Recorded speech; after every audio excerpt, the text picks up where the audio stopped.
About 2 weeks ago, I posted one of the scariest videos I've ever posted, if not the scariest video that I've ever posted. And have gotten a lot of really good feedback from that video.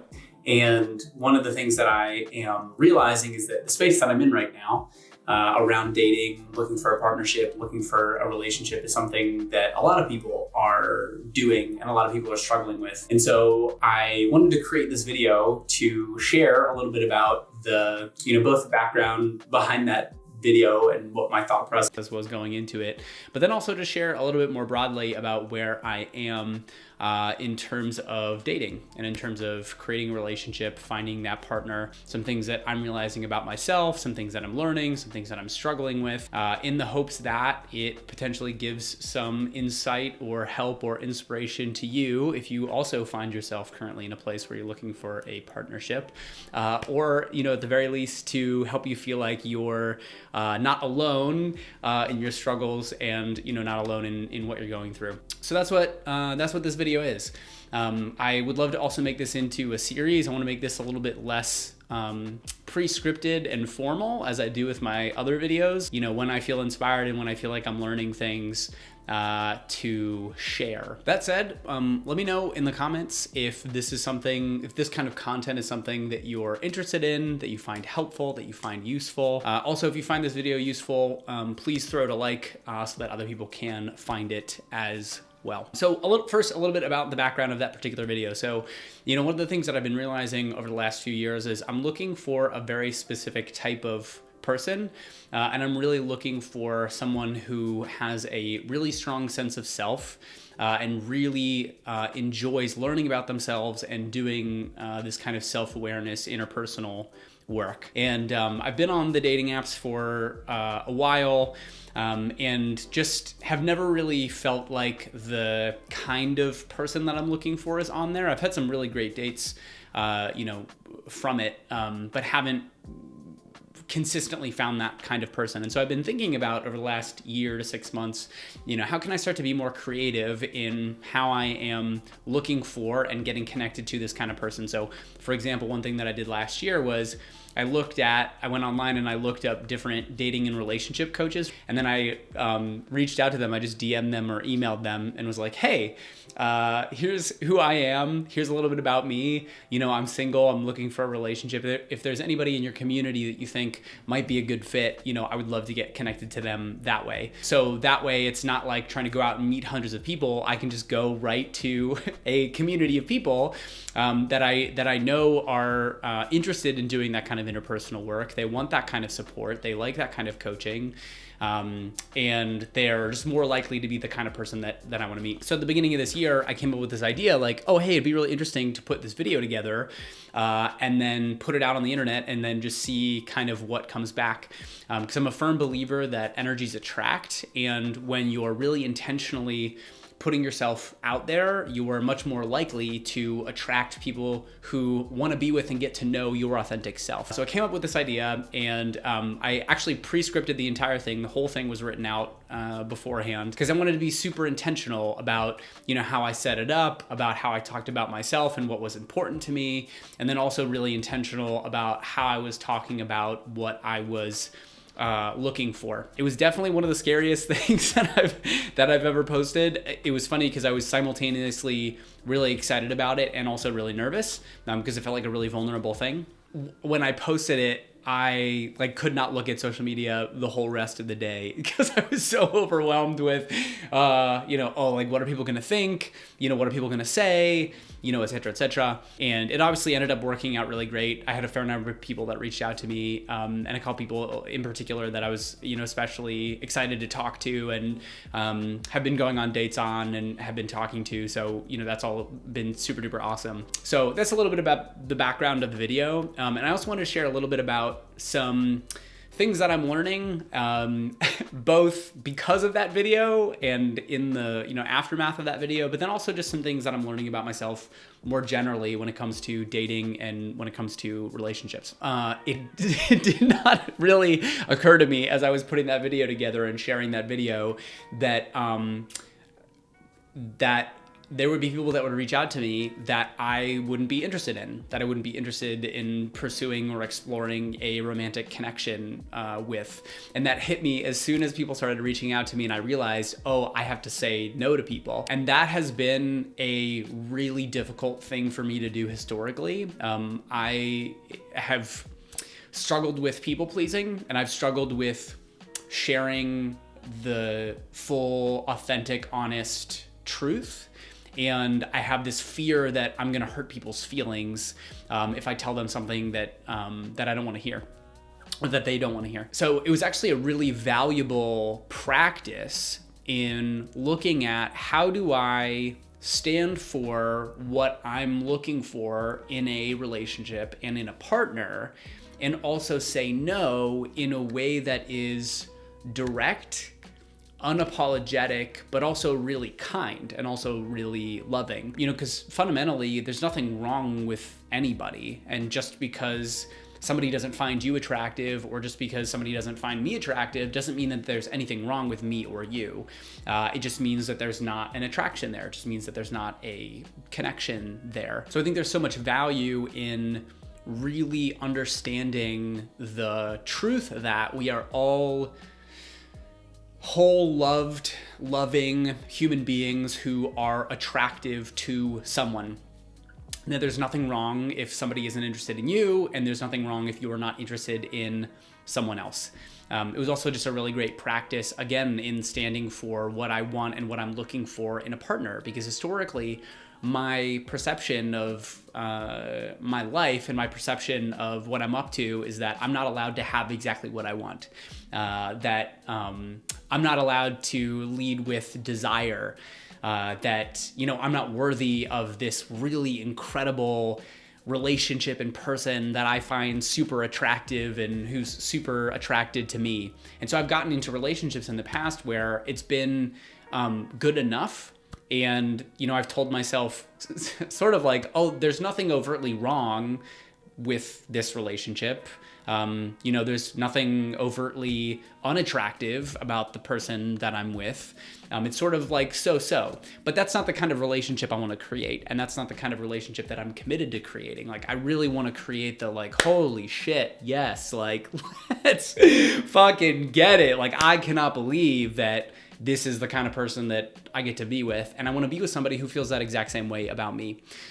So the lesson that I'm taking from that is the practice of saying no, and also really standing for what I most want and desire in a relationship. I think as another part of this too, it's also looking at the time and energy investment when it comes to dating or exploring potential partners.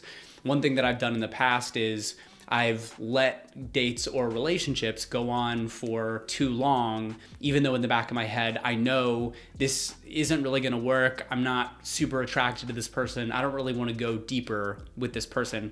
So one of the things that I've been really practicing is, as soon as I realize or notice like, hey, this isn't gonna work for me, or I don't wanna go any deeper with this person, to just cut it off immediately. And that could be after a week or two of talking to somebody, or that could be 30 minutes after talking with someone. But as soon as I realize it's not gonna work, speak that in the moment so that it doesn't continue on longer than it needs to. Because I've definitely gotten caught in the past. Like, for example, I just went on a date a couple weeks ago. Really great person, super great person. And I realized probably 10, 15 minutes into the date that was not the right person for me. But I stayed for 3 hours. I stayed for 3 hours and 2 rounds of drinks because I was afraid to say no. I was afraid to say in the moment, hey, I'm not feeling this. I'm not feeling a romantic connection. So it actually doesn't make any sense for us to continue, because, continuing would not be a service to me, and it would not be a service to the other person. So I've also had the opportunity over the last, 2 weeks in going on these dates to just be much more cognizant of how I'm relating to the process and kind of the journey of whatever that connection is. Both in the sense of looking at how do I connect deeper and be more curious than I have in the past, because, sometimes you get blinded by past experiences, or you just have blind spots. when it comes to how you relate to people or your immediate inclinations or judgments about somebody. So pushing past that, but then also again standing for this isn't going to work. I don't see this as I don't feel attracted. I don't want to go deeper, and so I'm just going to speak that in the moment right now because I'm committed to something else, and it serves me and you, versus like letting it continue on. So that's a related piece is, you know, cutting it off as soon as you realize it's not going to work. So there's two other things that I feel called to share that have been really coming up for me over the last couple of weeks, but even just more broadly when it comes to dating and relationships. I think one of the things that I have historically struggled with as a man, and especially relating to my own sense of masculinity, the thing that I know to be true about myself is I am not a super alpha, macho, super stereotypically masculine guy. I have a lot of feminine energy. And in the past, I've really struggled with that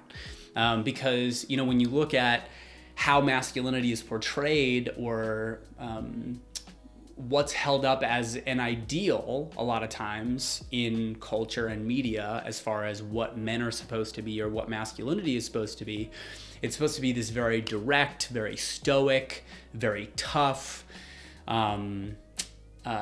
assertive kind of energy. And so I've noticed in the past that I have felt like because that energy is not natural or really authentic for me, that there's something wrong with the way that I show up to dating.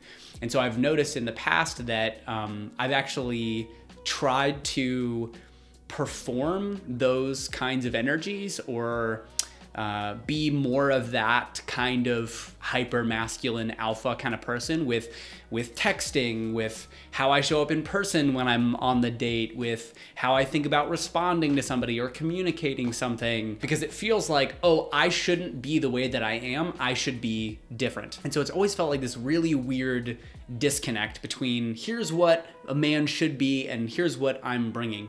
And one of the cool things, really cool things that's shifted for me recently, and that's becoming, you know, more and more clear, is defining my own archetype of masculinity. Creating my own definition or my own version of what it means to be a man and what it means to be masculine.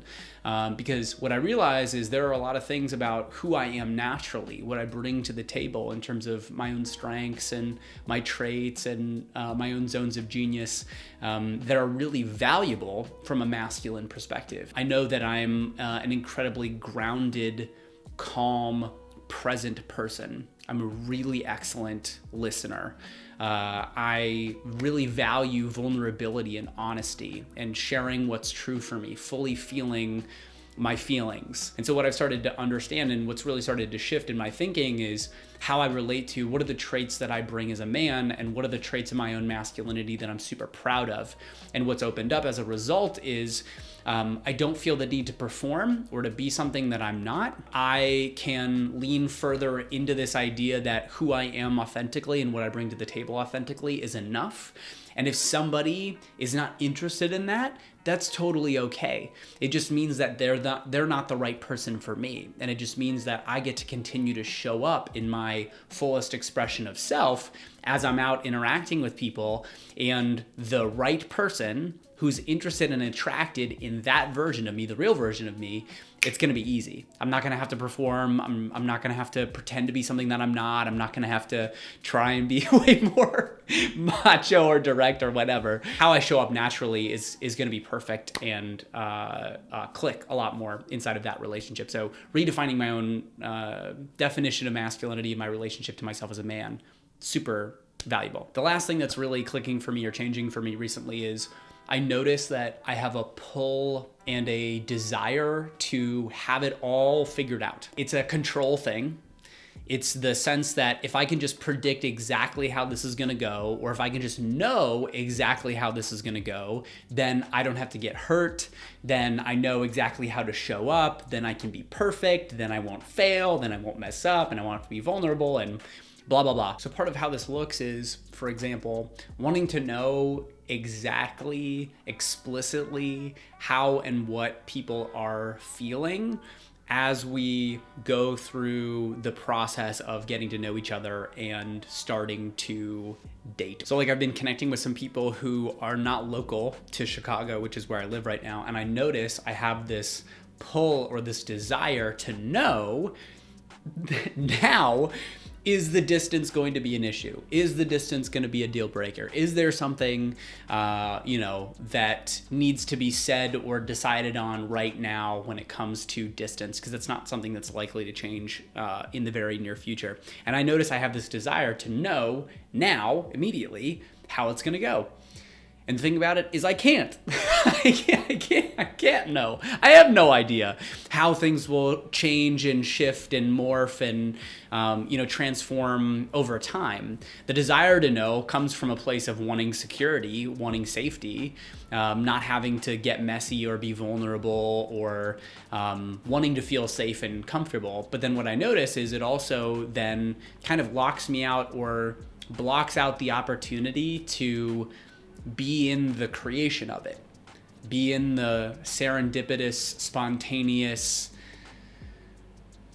cool, interesting, unknown creation of whatever it is that it looks like. I feel like it's the same thing, and let me know if you relate to this in the comments. It's the same thing when I start talking with somebody that I'm really interested in, and I start to overanalyze everything that they're saying, everything that they're sharing, because I'm trying to understand, is this person interested in me?